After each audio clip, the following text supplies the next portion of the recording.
अस्सलाम वालेकुम दोस्तों, मैं हूं ज़फ़रुल्लाह। मैं हाजिर हूं DDX की एक और वीडियो के साथ। आज हम सीखेंगे यहाँ पर सेल रिपोर्ट मेरे पास टेबुलर शेप में है। यहाँ पर आते हैं, सेम यही डेटा हमारे पास इस शेप में भी हो सकता है। जब हम दूसरे किसी सॉफ्टवेयर से डेटा कॉपी या डाउनलोड करते हैं तो हमारे पास इस शेप में भी आ सकता है। यहाँ पर देखिए, serial number, sale person, product, month, year, sale, ये सारे यहाँ पर लिखे हुए हैं, लेकिन ये अलग अलग कॉलम में नहीं है, ये एक ही सेल में है। अब इसको हम डबल क्लिक करते हैं।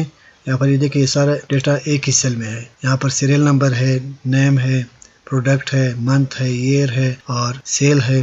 तो ये सारा एक ही सेल में है। अब इसको हम अलग अलग कैसे करेंगे, यहाँ पर इस तरह टेबुलर शेप में, ताकि हर आइटम अलग अलग हो। तो यहाँ पर आते हैं, ये हम दो तरीकों से अलग अलग कर सकते हैं। पहला तरीका है यहाँ पर टेक्स्ट टू कॉलम। ये टेक्स्ट टू कॉलम, हम पहले इस कॉलम को सिलेक्ट करते हैं, यहाँ पर टेक्स्ट टू कॉलम क्लिक करते हैं। यहाँ पर दो ऑप्शन है, एक है डिलिमिटेड, एक है फिक्स विड्थ। अब फिक्स्ड विड्थ जब हम लेते हैं, यहाँ पर नेक्स्ट करते हैं, तो यहाँ पर हम इसको लाइन देंगे ताकि ये इस लाइन पर इसको अलग अलग करें। यानी कि यहाँ पर कहीं पर भी हम लाइन देंगे, ये देखिए यहाँ पर मैंने लाइन दिया, यहाँ पर मैंने लाइन दिया, तो हम इसमें अलग अलग नहीं कर सकते, क्योंकि यहाँ पर सीरियल नंबर है। पहले रो में सीरियल नंबर में 4 कैरेक्टर्स है, S है, स्पेस है, N है और O है, लेकिन दूसरे रो में सिर्फ 1 है, फिर 2 है, 3, इसी तरह फिर बाद में 10, 11 हो सकते हैं। और यहाँ पर नेम भी, कोई नेम 10 कैरेक्टर का है, कोई 3 कैरेक्टर का है, कोई 5 कैरेक्टर का है, तो अलग अलग है। तो हम इसलिए यहाँ पर फिक्स विड्थ नहीं दे सकते। यहाँ पर बैक आते हैं, यहाँ पर हम जाएंगे डिलिमिटेड में, डिलिमिटेड क्लिक करते हैं, नेक्स्ट। अब डिलिमिटेड में हम यहाँ पर, ताकि ये कॉलम हम कहाँ पर अलग अलग करें वो हमने इनको बताना है। अब टेब डिफ़ॉल्ट तौर पे है, यहाँ पर टेब नहीं है। बीच में यहाँ पर अगर देखा जाए तो यहाँ पर स्पेस भी है और कामा भी है, लेकिन स्पेस हमने नहीं देना है। स्पेस पर हमने अलग अलग नहीं करना है। अगर हम यहाँ पर स्पेस देंगे तो देखिए, यहाँ पर S अलग हो गया, नो और सेल्स अलग हो गया, फिर पर्सन अलग हो गया, बाकी डेटा आगे सारा अलग है। तो हम स्पेस नहीं देंगे। हम किस चीज़ पर इसको अलग अलग करेंगे, कामा पर। यहाँ पर हम सेमी कॉलन भी दे सकते हैं, कामा भी दे सकते हैं, और कोई और डैश या स्लैश वगैरह भी हम दे सकते हैं। तो यहाँ पर हम देंगे कामा, यानी कि हर कामा के बाद ये अलग अलग कॉलम में आ जाए। अब इसको नेक्स्ट करते हैं, और कहाँ पर हमने इसको कॉपी करना है, अगर यहीं पर आपने कॉपी करना है तो यहाँ पर ये देखिए A1 डिफ़ॉल्ट तौर पे दिया हुआ है। हम किसी और कॉलम में भी इसको कॉपी कर सकते हैं। अब यहाँ पर हम चेंज कर देते हैं, डेस्टिनेशन F कॉलम में देता हूँ और फिनिश कर देता हूँ। ये देखिए, ये डेटा यहीं पर है, यहाँ पर भी ये अलग अलग हो गया। देखिए, ये सीरियल नंबर अलग कॉलम में आ गया, सेल पर्सन अलग कॉलम में। इसको डबल क्लिक करते हैं, ये देखिए प्रोडक्ट, मंथ, ये सारा ये अलग अलग हो गया। अब ये हमने अलग डेस्टिनेशन दे दिया।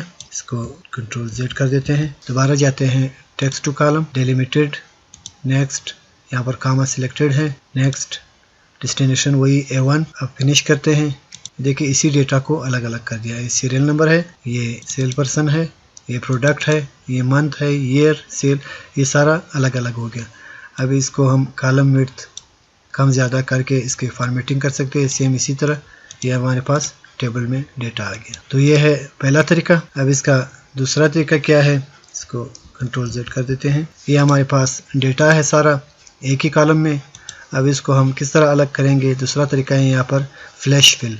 अब फ्लैश फिल के लिए क्या करेंगे, पहला जो रो है ये एज अ एग्जाम्पल हम यहाँ पर लिखेंगे, बाकी फिर हम फ्लैश फिल के ज़रिए अलग कर सकते हैं। यहाँ पर क्लिक करते हैं। सबसे पहले ये चूँकि हेडिंग है, डेटा दूसरे रो से शुरू हो रहा है, तो हेडिंग और पहला रो हम यहाँ पर टेक्स्ट टू कॉलम के ज़रिए अलग अलग करेंगे। हम यहाँ पर टाइप भी कर सकते हैं, तो इसका शॉर्टकट ये है कि यहाँ पर कामा, नेक्स्ट, डेस्टिनेशन यहाँ पर A1 के बजाय B1 हम देंगे, फिनिश। अब यहाँ पर हमारे पास हेडिंग भी अलग हो गया और यहाँ पर एक रो डेटा भी अलग हो गया। अब ये एज ए एग्जांपल है। अब यहाँ पर हम क्लिक करेंगे, फ्लैश फिल पर क्लिक करते हैं, ये देखिए सारा सीरियल नंबर अलग हो गया। अब सेल पर्सन पर क्लिक करते हैं, फिर फ्लैश फिल, यहाँ पर ये देखिए सारे नेम अलग हो गए, फ्लैश फिल। इसका शॉर्टकट की जो है यहाँ पर ये देखिए कंट्रोल E।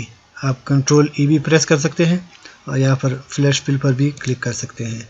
अब यहाँ पर मैं कंट्रोल E क्लिक करता हूँ, यहाँ पर फिर कंट्रोल E, तो ये सारा डेटा हमारा अलग अलग हो गया। तो ये दो तरीके हैं। पहला तरीका यहाँ पर कॉलम में क्लिक करते हैं, टेक्स्ट टू कॉलम, और दूसरा तरीका ये है कि पहला जो रो है, हम अगर यहाँ पर हमारा सारा डेटा इसी तरह, तो हम एक ही रो को यहाँ पर अलग अलग लिख कर फ्लैश फिल कर सकते हैं।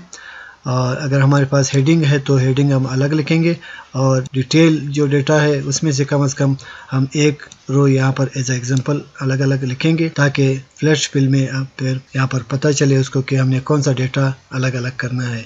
अब यहाँ पर मैंने एक लिखा हुआ था, तो उसको पता चल रहा है कि इस डेटा में से इसने एक अलग किया हुआ है, तो दूसरे रो में इसको 2, 3, 4 चाहिए। और यहाँ पर मैंने खालिद लिखा हुआ है, तो यहाँ पर इसको दूसरे रो में यहाँ पर ये देखिए कदीम, मकबूल, सलमान ये चाहिए। और अगर यहाँ पर प्रोडक्ट है, मैंने बीफ दिया हुआ है, यहाँ पर बीफ है, तो बीफ में दूसरे में माचिस, फिर बॉडी स्प्रे, सर्फ वगैरह ये यहाँ पर चाहिए।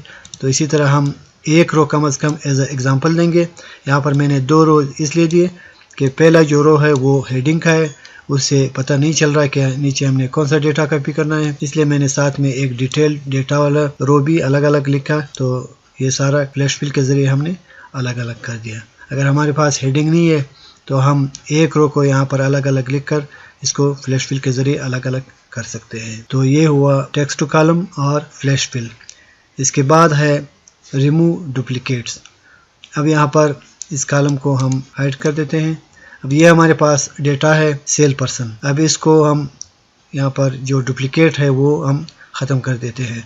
अगर हम पूरा डेटा सेलेक्ट करेंगे तो उसमें डुप्लीकेट कोई नहीं है, क्योंकि पूरे रो को वो एज एक आइटम लेता है।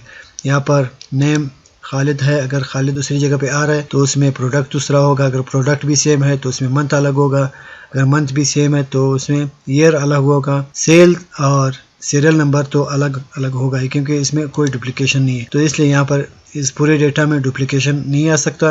अब यहाँ पर ये सेल पर्सन है, इसको हम यहाँ पर कॉपी करते हैं, यहाँ पर पेस्ट कर देते हैं। अभी इसमें हम डुप्लीकेशन देखेंगे कि डुप्लीकेशन इसमें है या नहीं है। इसमें बहुत सारे डुप्लीकेशन है, एक नाम बार बार आ रहा है, तो हम यहाँ पर रिमूव डुप्लीकेट पे करते हैं। ओके, अब ये देखिए इसमें से सारा डुप्लीकेट जो है 105 डुप्लीकेट वैल्यूज फाउंड। अब ये जो है यूनिक डेटा है, ये सारे नेम है, सेल पर्सन यहाँ पर हेडिंग था, और यहाँ पर ये सारे नेम यहाँ पर बार बार आ रहे थे, तो यहाँ पर डुप्लीकेट ख़त्म हो गए, एक नेम एक बार आ गया। इसी तरह प्रोडक्ट में भी हम कर सकते हैं। इसको यहाँ पर कॉपी करके यहाँ पर पेस्ट कर देते हैं। अब इस डेटा में भी रिमूव डुप्लीकेट करते हैं। अब ये कह रहे कि एक्सपेंड सिलेक्शन, हमने सिलेक्शन यहाँ पर इस कॉलम तक एक्सपेंड करना है कि नहीं करना है। हमने कंटिन्यू विद करंट सिलेक्शन, हमने एक्सपेंड नहीं करना है रिमूव डुप्लीकेट। ओके, ये यहाँ पर 104 डुप्लीकेट रिमूव कर दिया और 17 यूनिक वैल्यू रह गए। ये देखिए यहाँ पर ये 17 वैल्यू रह गए, और यहाँ पर बाकी जो डुप्लीकेट है वो सारे ख़त्म हो गए। इसी तरह मंथ में भी हम डुप्लीकेट रिमूव कर सकते हैं, ईयर में भी रिमूव कर सकते हैं। अब दूसरा तरीका डुप्लीकेट का हमें कैसे पता चलेगा कि ये पहले डुप्लीकेट था अब नहीं है। इसको कंट्रोल Z कर देते हैं, यहाँ पर जाते हैं होम टैब में कंडीशनल फॉर्मेटिंग। यहाँ पर हमने सीखा था highlight cell rules, duplicate values. यहाँ पर डुप्लीकेट वैल्यू को हाईलाइट करते हैं, ये देखिए सारे हाईलाइट हो गए, सिर्फ जो हेडिंग है वो दोबारा यहाँ पर नहीं आया, बाकी सारा डेटा यहाँ पर आया हुआ है। तो इसको अब रिमूव डुप्लीकेट करते हैं। यहाँ पर आते हैं डेटा टैब में, remove duplicate, continue with current selection. ये सारा ख़त्म हो गया। अब ये देखिए यहाँ पर हमने कंडीशनल फॉर्मेटिंग दिया हुआ है, लेकिन चूँकि यहाँ पर कोई डुप्लीकेट नहीं रहा इसलिए ये सारे वाइट हो गए। अब यहाँ पर कोई भी जो आइटम है वो यहाँ पर मैं दोबारा टाइप करता हूँ, सर्फ यहाँ पर मैंने टाइप कर दिया, एंटर करते हैं। ये देखिए ये भी हाईलाइट हो गया, ये भी हाईलाइट हो गया। अब ये डुप्लीकेट था तो हाईलाइट हो गया, इसको डिलीट करते हैं, ये डुप्लीकेशन अब ख़त्म हो गई। तो अब कंडीशनल फॉर्मेटिंग से भी हमें पता चला कि यहाँ पर अब कोई डुप्लीकेट नहीं है। तो आज के लिए इतना ही यहाँ पर text to column, flash fill और रिमूव डुप्लीकेट। तो उम्मीद करता हूँ कि आपको बहुत कुछ सीखने को मिला होगा। वीडियो पसंद आए तो लाइक करें, शेयर करें अपने दोस्तों के साथ, और जिन दोस्तों ने अभी तक मेरे चैनल को सब्सक्राइब नहीं किया है वो चैनल को सब्सक्राइब करें और साथ में बेल नोटिफिकेशन भी ऑन करें, ताकि इस तरह की मुफीद और नई आने वाली वीडियोस हर वक्त आप तक पहुंच सके। मुझे अपनी दुआओं में याद रखें। अल्लाह हाफिज़।